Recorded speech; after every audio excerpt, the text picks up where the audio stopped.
சிந்து பைரவி அடுத்த வர எபிசோடில் பார்த்திங்க அப்படின்னா அன்னபூர்ணி பார்த்திங்க அப்படின்னா தீவிரமாக யோசிக்கிறாங்க. ஒருவேளை பைரவி சொன்னதெல்லாம் உண்மையாக இருக்குமா அப்படின்னு சொல்லிட்டு யோசிக்கிறாங்க. எசக்கி தான் வந்து ஒரு வேளை செலியானை கடத்திருப்பானோ அப்படின்னு சொல்லிட்டு நல்லா வந்து யோசிச்சு இப்போ எசக்கிக்கிட்டே கேட்டுடலான்னு சொல்லிட்டு கேட்குறாங்க. எசக்கி, நான் வந்துட்டு ஒரு விஷயம் பேசணும், நீ எதுவுமே வந்து போய் மறைக்காமல் உண்மையை மட்டும் தான் சொல்லணும்னு சொல்லிட்டு கேட்குறாங்க.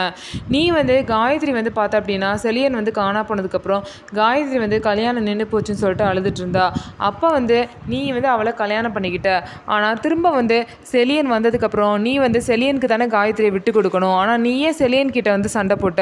அப்படி இருக்கும்போது நீ ஏற்கனவே வந்து காயத்ரியை கல்யாணம் பண்ணிக்கணும் அப்படிங்கிற எண்ணம் மனசில் இருந்துச்சான்னு சொல்லிட்டு அன்னபூர்ணி பார்த்தீங்கன்னா எசக்கி கிட்ட கேட்குறாங்க. ஆனால் எசக்கி பார்த்தீங்கன்னா என்ன அத்தை, நீங்களே என்ன போய் சந்தேகப்படுறீங்க, உங்களுக்கு வந்து அந்த நேரத்தில் வந்து முடியாமல் இருந்துச்சு, அதனால கல்யாணம் நின்று போச்சு அப்படின்னா உங்களுக்கு ஏதாவது ஆயிரும் அப்படின்னு சொல்லிட்டு தான் நான் வந்து இந்த கல்யாணத்துக்கு ஒத்துக்கிட்டு காயத்ரியை கல்யாணம் பண்ணேன், மற்றபடி வேறு எந்த காரணமும் இல்லைன்னு சொல்லிட்டு எசக்கி வந்து அவ்வளோ பொய் சொல்கிறாங்க. ஸோ இந்த பொய்யெல்லாம் முறியடிச்சு பைரவி வந்து எப்படி இதை நிரூபிக்க போகிறாங்க அப்படின்னு சொல்லிட்டு நம்ம வெயிட் பண்ணி பார்க்கலாம். ஸோ கூடிய சீக்கிரம் மகாவும் எசக்கியும் இந்த விஷயத்தில் மாட்ட தான் போகிறாங்க.